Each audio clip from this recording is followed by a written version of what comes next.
Morning प्यारे बच्चों। कल हमने मॉडल्स शुरू किए थे। मॉडल्स की डेफिनेशन और मॉडल्स की जो करेक्टरिस्टिक्स हैं उनके बारे में मैंने आपको कल बताया था। Today we shall discuss about uses of models. आज मैं आपको यूजेज ऑफ मॉडल्स के बारे में पढ़ाऊँगा। और यूजेज ऑफ मॉडल्स में सबसे पहले हम यूजेज ऑफ सेल करेंगे। यूजेज ऑफ किसके करेंगे भाई? सेल। तो यूजेज ऑफ सेल में पहला इसका यूज देखिए। रूल फर्स्ट कहता है सेल का प्रयोग फर्स्ट पर्सन आई और वी के साथ सिंपल फ्यूचर टेंस में किया जाता है। सेल का प्रयोग कहाँ पे किया जाता है भाई? Simple future tense. आपके फ्यूचर इंडेफिनिट टेंस में फर्स्ट पर्सन आई और वी के साथ किया जाता है। आप देखेंगे कि भाई सेल आपका जो है ना एज ए हम हेल्पिंग वर्ब भी यूज करते हैं और सेल को एज ए मॉडल भी यूज करते हैं। तो जो सेल को हम as a helping verb use करते हैं फर्स्ट पर्सन आई और वी के साथ हेल्पिंग वर्ब के रूप में फ्यूचर इंडेफिनिट टेंस में, ये वही वाली बात है।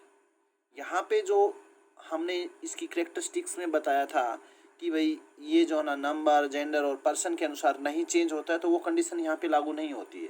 क्यों? क्योंकि सेल को हम हेल्पिंग वर्ब के रूप में भी यूज करते हैं फ्यूचर इंडेफिनिट में, और सेल को हम मॉडल्स के रूप में भी यूज करते हैं। तो ये दोनों तरह से यूज होता है। तो सेल और विल दोनों तरह से यूज होते हैं, इसलिए दोनों का प्रयोग हम दोनों तरह से करते हैं। तो पहला प्रयोग हमने जो किया है वो क्या किया है कि भाई सेल का प्रयोग हमने आई और वी के साथ यानी कि फर्स्ट पर्सन के साथ सिंपल फ्यूचर टेंस में एज ए हेल्पिंग वर्ब के रूप में इसका प्रयोग किया जाता है। जैसे कि मैं लिखूं, एक एग्जांपल मैंने यहाँ पे लिया है आपके लिए। We shall go there tonight. हम वहाँ आज रात जाएंगे। भविष्य के बारे में बताया गया है कि भाई आज रात हम वहाँ जाएंगे। दूसरा इसका यूज, जो main use as a model है, वो देखिए। सेल का प्रयोग सेकंड और थर्ड पर्सन के साथ, सेल का प्रयोग सेकंड और थर्ड पर्सन के साथ अगर हो रहा है तो आप समझ जाएंगे कि वहाँ पे इसका प्रयोग एज ए मॉडल हुआ है। क्योंकि सेल को हम एज ए मॉडल, एक्सिलरीज भी लेते हैं और एज ए हेल्पिंग वर्ब्स भी लेते हैं। तो जहाँ पे सेल का प्रयोग आई और वी के रूप में हो तो आप समझ जाएंगे कि भाई इसका प्रयोग किसके रूप में हुआ है? हेल्पिंग वर्ब के रूप में हुआ है। लेकिन जहाँ पे सेल का प्रयोग सेकंड और थर्ड पर्सन के साथ हो वहाँ पे आप समझ जाओगे कि इसका प्रयोग किसके रूप में हुआ है? मॉडल एक्सिलरीज के रूप में इसका प्रयोग हुआ है। और वो कब होता है? देखिए, कमांड, आदेश। अगर किसी सेंटेंस में कोई आदेश दिया जा रहा, कमांड दी जा रही, प्रॉमिस, कोई वादा किया जा रहा हो, थ्रेटन्ड, कोई धमकी दी जा रही हो, डिटर्मिनेशन, दृढ़ संकल्प, दृढ़ निश्चय कोई किया जा रहा हो, कंपल्सन, अनिवार्यता, बाध्यता को एक्सप्रेस करने के लिए, अगर ये कंडीशंस आपकी आ रही हैं, कौन कौन सी बताइए भाई? कमांड, आदेश, प्रॉमिस, वादा, थ्रेटन्ड, धमकी, डिटर्मिनेशन, दृढ़ संकल्प और कंपल्सन, अनिवार्यता। ये अगर 5 कंडीशंस आपकी आ रही है तो इन 5 कंडीशंस में हम सेल का प्रयोग सेकंड और थर्ड पर्सन के साथ भी करेंगे। जैसे यहाँ पे मैंने एक एग्जांपल आपके लिए लिया है, you shall sit outside the office. You के साथ हमने सेल लगाया है। आप समझ जाओ कि यू के साथ हमने क्या लगाना था? अगर टेंसेज में होता तो विल।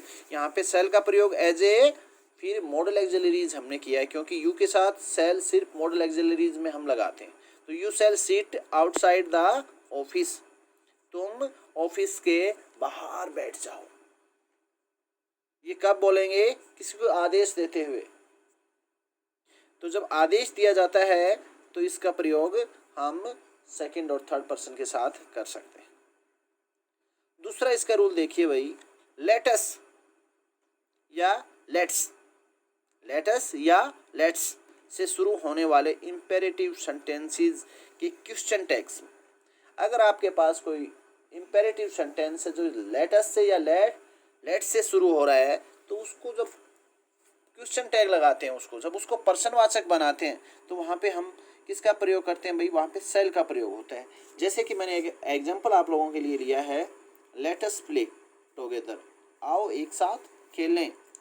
और फिर कोमा, क्वेश्चन टैग यहाँ पे लगा दिया, सेल वी, क्या हम खेलेंगे, क्या हम खेलेंगे। तो इस प्रकार से आपने सेल के यूज देखे। तो सेल के जो यूजेस मैंने बताए वो आपको क्या बताए कि भाई पहला यूज मैंने आपको बताया कि भाई इसका प्रयोग सिंपल फ्यूचर में आई और वी के साथ, ठीक है।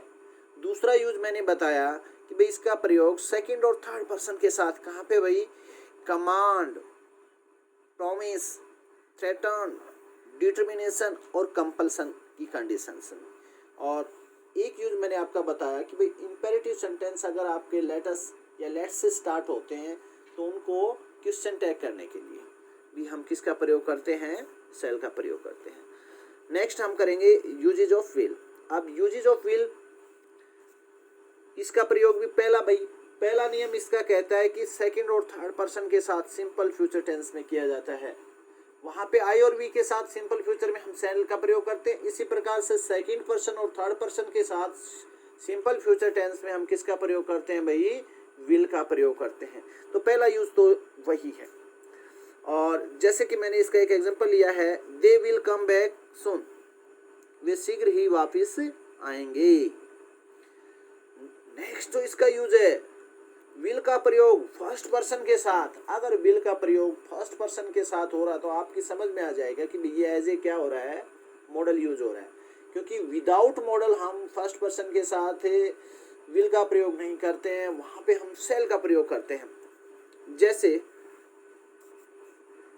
और वो किस किस कंडीशंस में होगा भाई, प्रॉमिस, वादा, डिटर्मिनेशन, दृढ़ संकल्प,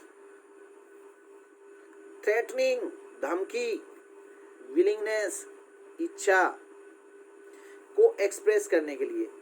अगर आपके सेंटेंस में प्रॉमिस, वादा, डिटर्मिनेशन, दृढ़ संकल्प, थ्रेटनिंग, धमकी, विलिंगनेस, इच्छा आदि को दर्शाया जा रहा है तो वहां पे आप विल का प्रयोग सेकंड और थर्ड पर्सन के साथ एज ए मॉडल करोगे, ठीक है।